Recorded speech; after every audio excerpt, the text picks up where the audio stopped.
Okay, so next we are going to look at logs and getting exceptions out of our application. Now you can do a few things to check out the logs for your application. The first thing is to head over to your dashboard for each application and head to the monitoring tab. And there you can check out the log output for the last few days or so.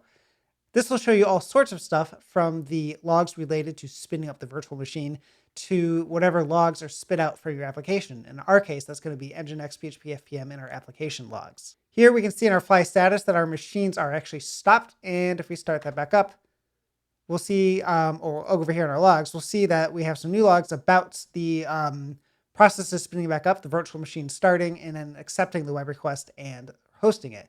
And then we also get our health checks here that fly.io is running because of that configuration from the previous videos.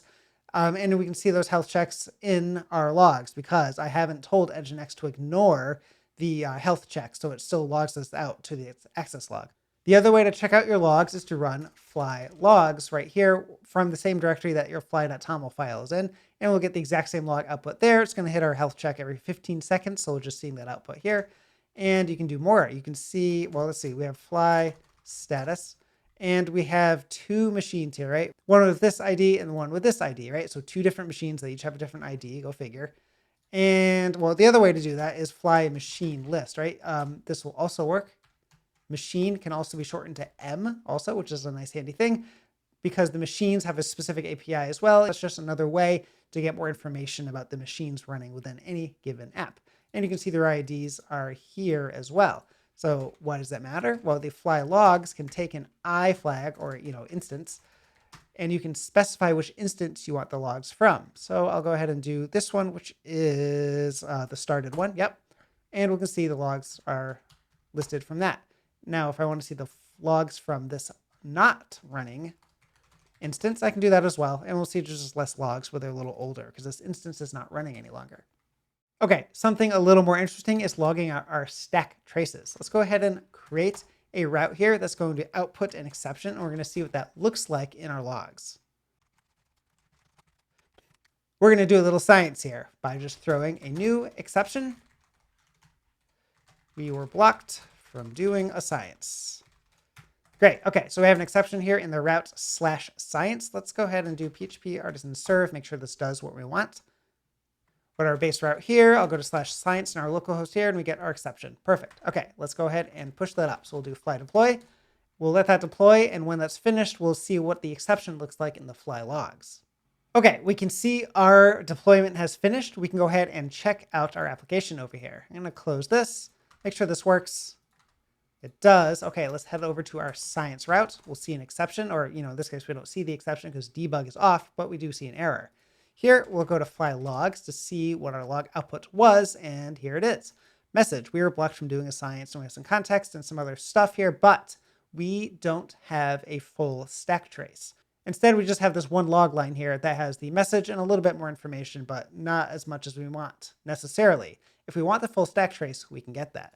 But let's see how. So we're going to head to our configuration file and our logging section here. We'll go down to standard error, which is the log stack that we are using here.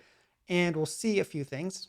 First, we can see that our standard error log stack has a few environment variables that we can use, like the log level, of course, but also log standard error formatter, which we have set to the JSON formatter using an environment variable.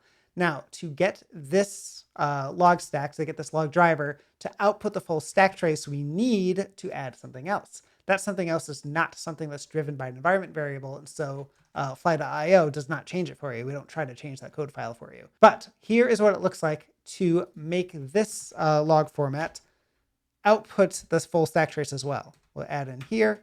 And what we add here, as you can just see, is I added formatter with and include stack traces and set that to true. Okay, so that's all we need here. Let's do php-l to lint config. What did I just change? Logging.php, and there's no syntax error, so I pasted it in correctly probably. And then we can fly deploy again, and we'll see what happens here.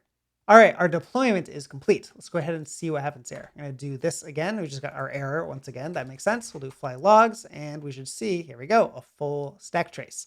So we get the message here, and then we get different log lines of the stack trace here, which is a little bit more human friendly, not necessarily more machine friendly, because each output, every few lines of the stack trace is actually different or new log outputs, a new log line in the output. It's not all nice and tidy inside of one JSON object, unfortunately, but you can see we still have the full stack trace here if we need it. Great. The last note here is that there are some articles on fly.o about logging. Specifically, this one called Shipping Logs has a bunch of information about shipping logs to third parties and the whole setup there with Fly, going into more details about how the whole logging system in fly.io works and how it's put together and how you can modify it for your own needs.